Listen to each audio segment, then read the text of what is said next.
உங்கள் வங்கிக் கணக்கு காலியாக இருக்கிறது. மருத்துவ செலவுகள் குவிந்து கொண்டே இருக்கின்றன. வேலை போகும் என்ற பயம் உங்களை தின்று கொண்டிருக்கிறது. எதிர்காலத்தை பற்றி சிந்திக்கும் போதெல்லாம் உங்கள் இதயம் படபடக்கிறது. இரவில் தூக்கம் வருவதில்லை. காலையில் எழும்போது சோர்வாக இருக்கிறது. உங்கள் மனதில் கேள்விகள் மட்டுமே நிரம்பி வழிகின்றன. இந்த வீடியோவை ஸ்கிப் செய்யாதீர்கள். உங்கள் வாழ்க்கையை என்றென்றும் மாற்றும். நீங்கள் தனியாக இருப்பதாக உணர்கிறீர்கள். யாரிடமும் சொல்ல முடியாத பயம், யாருக்கும் தெரியாத வலி. ஆனால் இன்று இந்த நொடியில் நான் உங்களிடம் வந்திருக்கிறேன். நான் இயேசு. உங்கள் ஒவ்வொரு கண்ணீரையும் பார்த்திருக்கிறேன். உங்கள் ஒவ்வொரு மூச்சையும் எண்ணியிருக்கிறேன். உங்கள் உங்கயத்தின் ஒவ்வொரு துடிப்பையும் உணர்ந்திருக்கிறேன். இன்று நான் உங்களுக்கு ஒரு செய்தி சொல்ல வந்திருக்கிறேன். இது உங்கள் வாழ்க்கையை மாற்றும். உங்கள் பயத்தை அழிக்கும். உங்கள் எதிர்காலத்தை பிரகாசமாக்கும். நீங்கள் இந்த வீடியோவை முழுவதுமாக பார்க்க வேண்டும். ஏனென்றால் இறுதியில் நான் உங்களுக்கு 5 வாக்குறுதிகளை கொடுக்கப் போகிறேன். அவை உங்கள் வாழ்க்கையை என்றென்றும் மாற்றும். இப்போது என் அன்பான பிள்ளைகளே, உங்கள் கண்களை மூடுங்கள்.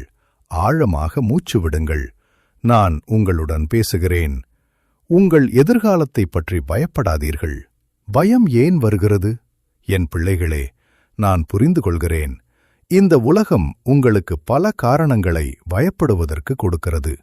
பொருளாதார நெருக்கடி, வேலை இழப்பு, நோய்கள், உறவுகளில் பிரச்சனைகள், குடும்ப பிரச்சனைகள், இவை அனைத்தும் உண்மையானவை. நீங்கள் உங்கள் வங்கிக் கணக்கை பார்க்கும்போது பயப்படுகிறீர்கள். மருத்துவ அறிக்கையை படிக்கும்போது பயப்படுகிறீர்கள். செய்திகளை பார்க்கும்போது பயப்படுகிறீர்கள். உங்கள் குழந்தைகளின் எதிர்காலத்தை நினைக்கும்போது பயப்படுகிறீர்கள்.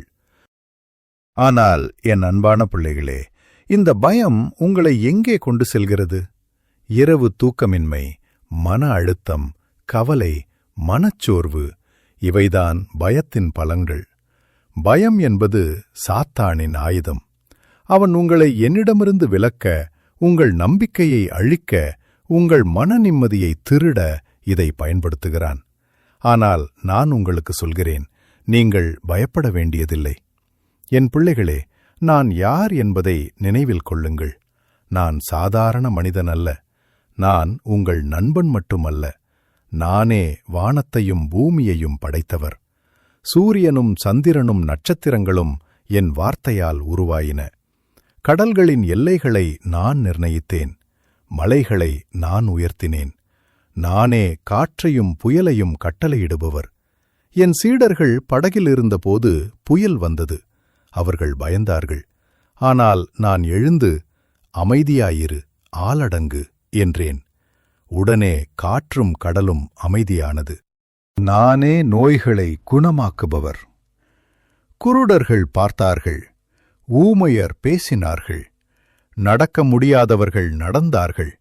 சாவுக்கு நெருக்கமானவர்கள் உயிர் பெற்றார்கள். லாசருவை 4 நாட்கள் இறந்த பிறகு உயிர் தழுப்பினேன். நானே மரணத்தையும் வெற்றி கொண்டவர். அவர்கள் என்னை சிலுவையில் அறைந்தார்கள். என் உடல் கல்லறையில் வைக்கப்பட்டது. ஆனால் 3ஆம் நாளில் நான் மரணத்தை வெற்றி கொண்டு உயிர்த்தெழுந்தேன். இதையெல்லாம் செய்த நான் உங்கள் எதிர்காலத்தை கவனிக்க மாட்டேனா? உங்கள் பிரச்சனைகள் எனக்கு பெரியதா?